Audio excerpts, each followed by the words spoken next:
Assalamualaikum. In this we will discuss MAC. What is MAC?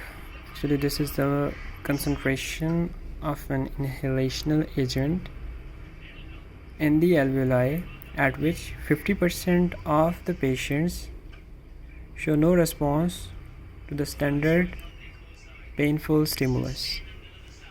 So according to the definition, you can see right here, this shows the potency of an inhalational agent.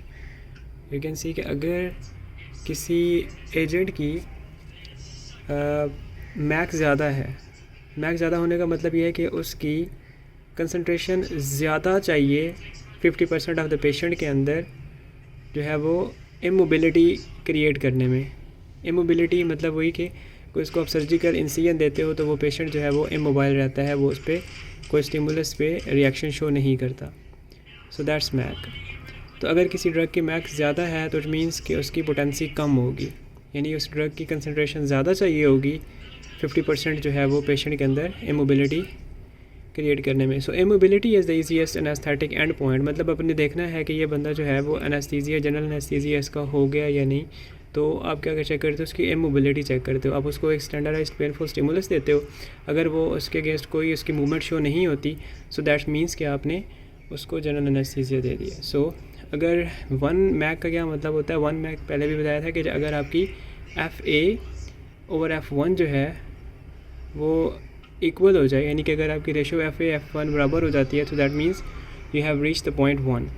So that means अगर आपका किसी का Mac ज़्यादा यानी कि 1 से ज़्यादा है तो वो लेस पोटेंट होगी, कम है तो वो ज़्यादा पोटेंट होगी. So this was all about MAC. Now there is something like you can say second gas effect. So you need to know about second gas effect is right here. Second gas effect actually ये है कि अगर आप किसी भी inhalational agent को, किसी like nitrous oxide को किसी भी दूसरे inhalational agent के साथ देते हो तो वो क्या करती है? उसको पोटेंशिएट करती है उसके एक्शन को. लाइक अगर यहाँ पे आप देख लो, ऊपर वाला जो बॉक्स है that is for nitrous oxide और नीचे वाला जो है वो हैलोथेन के लिए. This is for nitrous oxide and this one is for halothane. From this picture you can see कि जो नाइट्रस ऑक्साइड है, this one is the nitrous oxide and this one is the halothane. So nitrous oxide helps the halothane to move into the different compartments. Like you can see कि nitrous oxide is easily moving into all the compartments, alveoli, blood and brain, but it's difficult for halothane to move from the alveoli to blood and then to brain. But when you mix the two gases, nitrous oxide and halothane, it helps out halothane to move into the different compartments and it potentiates the effect of halothane and causes the onset to be rapid. So this is called as second gas effect. Now the next thing is emergence phenomena. So emergence phenomena is right here.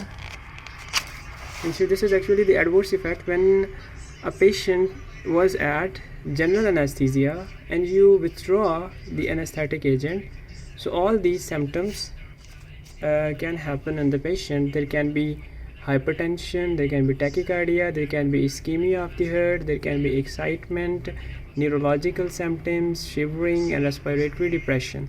So if all these things happen to a patient after the general anesthesia and withdrawal of the general anesthetic agents, so that's called as emergence phenomena. So this can be asked. So the next thing is the major topic is actually the effect of the general anesthetic agents on the different systems of the body. So we will discuss one by one, like effects on the CNS. So common sense use करते हुए you know कि जो आपका metabolic rate होगा, brain का metabolic rate MBR, obviously वो क्या हो जाएगा? कम हो जाएगा. और जो cerebral blood flow है that increases. Cerebral blood flow increases as well as the intracranial pressure increases. यहाँ पे एक specific effect लिखा हुआ है एनफ्लोरेन का. एनफ्लोरेन causes a spike and wave activity and also causes muscle twitching. This is only unique to the enflurane. You must be remembering this because it is unique to enflurane, so you must remember it. It causes spike and wave activity and the muscle twitching as well. So you can memorize CNS effect क्या होंगे? Metabolic rate जो है वो कम हो जाएगा, brain activity obviously कम हो जाएगी, blood flow बढ़ जाता है, ब्लड फ्लो बढ़ने की वजह से ब्लड प्रेशर जो है या क्रेनियल प्रेशर जो है वो बढ़ जाता है. Now the next thing is at high MAC, मतलब अगर कोई ऐसी आप देते हो लाइक यू कैन से कि एक एजेंट है नाइट्रस ऑक्साइड जिसकी लो एनेस्थेटिक पोटेंसी है. लो एनेस्थेटिक पोटेंसी है तो ऑब्वियसली मैंने पहले बताया अगर इसकी पोटेंसी कम है तो इसकी मैक की वैल्यू क्या होगी, ज़्यादा होगी, लेकिन इसका एनाल्जेसिक इफ़ेक्ट जो है वो मार्क्ड होता है. नाइट्रस ऑक्साइड की जो स्पेसिफिक बात है वो ये है कि इसकी पोटेंसी कम है, मतलब एनेस्थीसिया के लिहाज से इसकी पोटेंसी कम है. This is actually not a good anaesthetic agent comparatively, मतलब इसकी पोटेंसी कम है लेकिन इसकी एनाल्जेसिक इफ़ेक्ट काफ़ी ज़्यादा है, as well as it causes amnesic actions. Now cardiovascular effects क्या होंगे, you know cardiovascular effect should भी, कार्डियक जो आउटपुट है वो कम हो जाएगी, पेरिफेरी में क्या हो जाएगी, वेजोडाइलेशन होगी. और अगर आप साथ में कैटाकोलामीन्स मिला देते हो तो क्या करती है, halothane causes the sensitization of the myocardium to the catecholamines. तो अगर आपने किसी को हेलोथिन दिया है एज अ जनरल एनेस्थेटिक और साथ में उसको कैटाकोलामीन्स दे दिए या फिर उसको फियोक्रोमोसाइटोमा है या उसके अंदर पहले से कैटाकोलामीन्स के लेवल ज़्यादा हैं, तो you know it sensitizes myocardium to arrhythmogenic action. So उसके अंदर arrhythmias, patient can go to the arrhythmias, so that can be lethal. So you have to take care कि उसको फियोक्रोमोसाइटोमा पेशेंट को ना हो या पहले से आपने उसके कार्डियक एक्टिविटी चेक की हो, उसको मतलब कोई और भी कार्डियक इफेक्ट या कार्डियक फेलियर वगैरह का पेशेंट ना हो. सो कार्डियक अगर किसी में पहले से प्रॉब्लम्स हैं, कार्डियक इश्यूज़ आ रहे हैं पहले ही पेशेंट में, तो आपके बेहतर है कि आप उसके अंदर ड्रग्स, कौन सी ड्रग ऑफ चॉइस क्या होगी. सो यू कैन सी कि अगर कोई हार्ट फेलियर का पेशेंट है तो यहाँ पे उसको देते हो आइसोफ्लूरिन, डेसफ्लूरिन या फिर sevoflurane. Why these are better, you know these are the newer drugs and lesser toxic and more rapid, मतलब यू नो स्लो ऑनसेट होता है और जल्दी क्लियरेंस भी हो जाती है.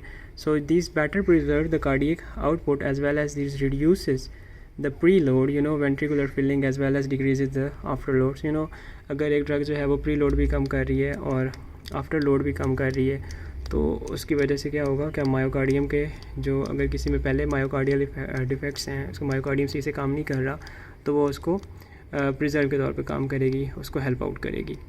सो नाइट्रस ऑक्साइड जो है वो डिप्रेस करती है मायोकार्डियल फंक्शंस को. और बाकी जो है इसके सारे हमने इधर से डिस्कस कर लिए हैं कि इसके ऊपर मायोकार्डियम के ऊपर क्या इफेक्ट होता है. मायोकार्डियम को डिप्रेस करती है, कार्डियक आउटपुट को कम करती है, पेरिफेरल वेजोडाइलेशन करवाती है और हेलोथिन का जो स्पेसिफिक इफेक्ट है. अब जो रेस्पिरेटरी इफेक्ट होंगे, ऑब्वियसली रेस्पिरेशन क्या होनी चाहिए, respiratory rate will be decrease and dose dependent decrease in the volume and minimum minute ventilation. So number of ventilation पर मिनट आल्सो डिक्रीजेस. उसके अलावा यहाँ पे एक स्पेसिफिक है इफेक्ट इसका, डेसफ्लूरिन का. Desflurane is actually the pulmonary irritant and causes bronchospasms. You have to remember this. Desflurane causes bronchospasms. And the pungency, enflurane has a pungent smell. So that's why we do not use enflurane for the induction of anesthesia. What is meant by induction? So जब आपने start करना होता है anesthesia को, तो अगर आप एक pungent और roar वाला anesthetic agent दे रहे हो patient को, so what will happen? He will hold his breath. It won't like you know getting the pungent roar into his nostrils, so he will hold the breath. So that's why you know it will be difficult to induce the anesthesia because शुरू में तो patient जो है वो conscious ही होता है, तो induction के लिए हम एनफ्लुरेन को यूज़ नहीं कर सकते because of its pungency. Now what are the toxicities, we can discuss toxicities one by one from big here. सबसे पहले हमारे पास आती है nephrotoxic. Why would this be nephrotoxic, because इनका मेटाबॉलिज्म होता है, तो मेटाबॉलिज्म होने के बाद कार्बन डाइऑक्साइड का एक होता है carbon dioxide absorbents, you know right here carbon dioxide absorbents. उसके बाद क्या होता है कि जो अब्जॉर्बेंट्स होते हैं एनेस्थीसिया मशीन के अंदर, उसके साथ रिएक्ट करके ये क्या बना देते हैं, नेफ्रोटॉक्सिक विनाइल ईथर कंपाउंड.